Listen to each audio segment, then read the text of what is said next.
We'll talk about the anti-Semitism piece because I think that's a lot of your listeners will see what's happening in Canada, and they'll be shocked. But after 2.5 years, you're no longer shocked. There's a really big problem, and frankly, it's a problem for anybody who lives in Canada.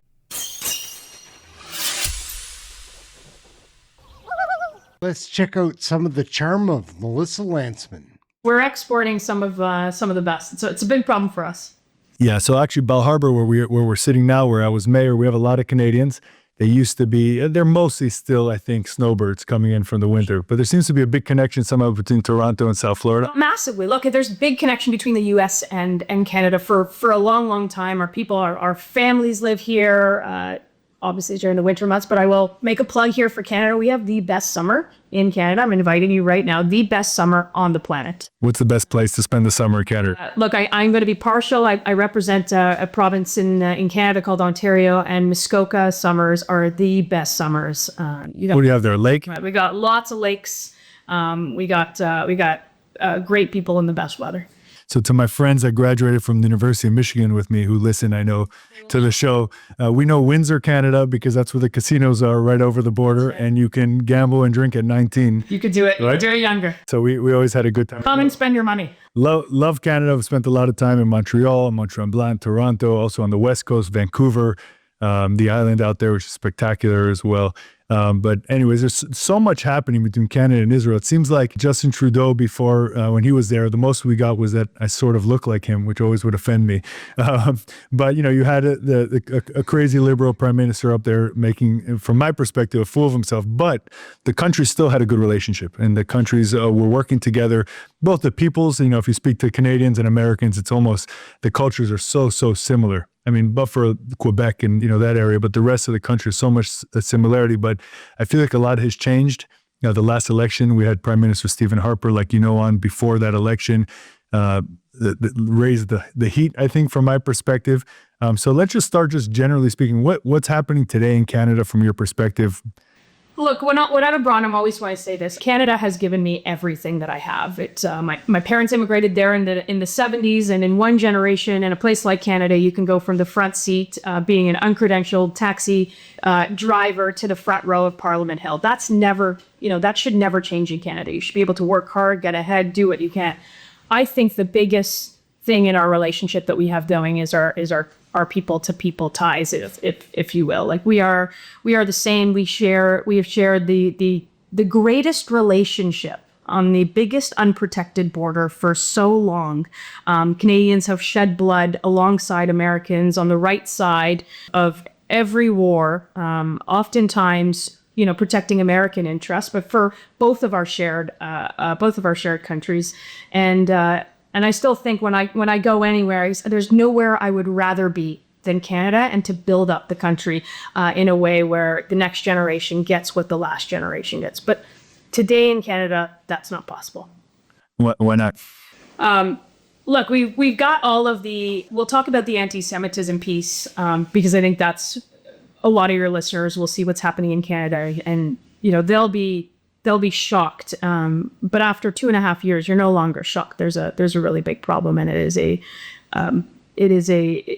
frankly, it's a problem for anybody who lives in Canada and who looks at Canada as a place where Jewish communities for a long time have thrived and have added to culture and politics and building up the country. And now there is like a cancer in society that's sort of hollowing out what we used to stand for. The problems that we have are problems that everyone has. It's tough to afford a home. It's tough to get a job in your profession. It's tough to do everything right and still get ahead. We are blessed with God-given resources, oil and gas and critical minerals, and we built up out of comfort big bureaucracies that stop us from getting it elsewhere. So we have all of the opportunity, and I think we're squandering some of that. Just a reminder, gang, smash the like, hit subscribe. We work really hard at this stuff. Let's get back to the video. Yeah, so much to unpack there. It's interesting hearing you as an American. I was born here, but our stories are very similar, I know. And the way Americans frame their love for this country, like I do, is very similar to the way you frame your love for Canada. Let's start with what's happening today. Yeah. Hopefully this episode will come out today or tomorrow. So this past week, like everybody knows that that doesn't live under a rock, right? The U.S. and Israel have attacked Iran, and it's something that, from my perspective, I can't stop applauding. It's incredible for me to see the West stand up to the tyranny of Iran that's been terrorizing the entire world. And people don't understand the tentacles that Iran has all over the world. I know you do. But let's focus on Canada for a second. Your Prime Minister's initial statement was pretty decent, supportive of the strike. Frankly, surprising to me. Yeah. So me too. Although if you read it, he started trying to couch it a little bit more, but he was supportive. But very quickly, he's now walked it back. I wrote down a couple of the quotes here. Let's see if I don't want to speak about a prime minister incorrectly. He said that those statements are now filled with regret, which, by the way, I don't know who speaks like that, but that's what he said. And then he also said it's a failure of international order. So he's totally almost flipping entirely. And I think you tweeted out today or yesterday, like, I want to know the prime minister's position on anything, right? He went through a whole list of things. Let's start from the top. Are you surprised by the prime minister's response? What is the prime minister's position? What's the Canadian government's position on what's happening in Iran? Yeah, look, I'll say this first. I share, I share your views on this. I'll stand with the Americans and our allies in Israel and the allies in the Gulf who are, indiscriminate rocket fire into longtime allies by Iran's belligerents just proves the point. That these guys, after 47 years subjugating their people, part of October 7th, they killed, and for your listeners that don't know this, they killed 55 Canadians in Flight PS 752, and they killed 30 permanent residents.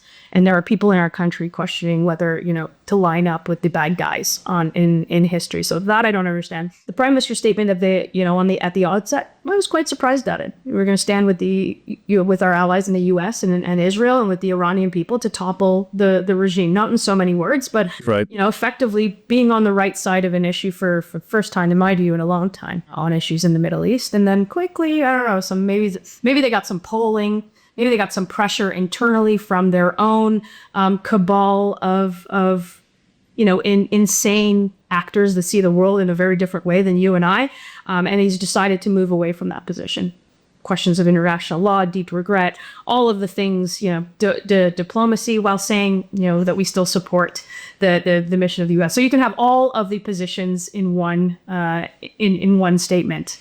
And you can have no positions at all, and that's what Canada is. So just to dig a little deeper on it, another statement that he made was he said he was upset or taken aback that the U.S. didn't first consult with the United Nations of all entities and their allies like Canada, as if the U.S. should have reached out to the United Nations before making a decision for the strike. It seems like there's a big disconnect between the reality of the way these global institutions stand today and what the world order is today, and what positions he's taking. Is he gaslighting the Canadian people?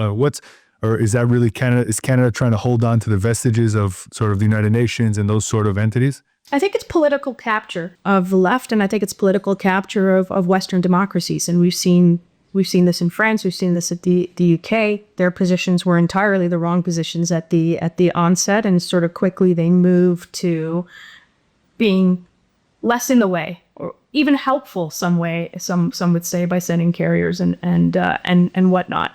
But this is political capture, I think, of Western democracies that have inverted the right and wrong and moral clarity, and we've seen that. We've seen that in issues like this. We've seen that around the last 2.5 years after October 7th. We've seen this on weird, DEI policies. And that's because for a long time, everybody in the West is very comfortable with how things are going. And I think that over time, the world order shifts, and you see very clearly who the good guys are and the bad guys are. And when you're comfortable, you start to not realize the difference. And I think Canada falls within within that. All right. Thanks for watching, gang. Smash the like, hit subscribe. Catch you in the next video. Cheers for now.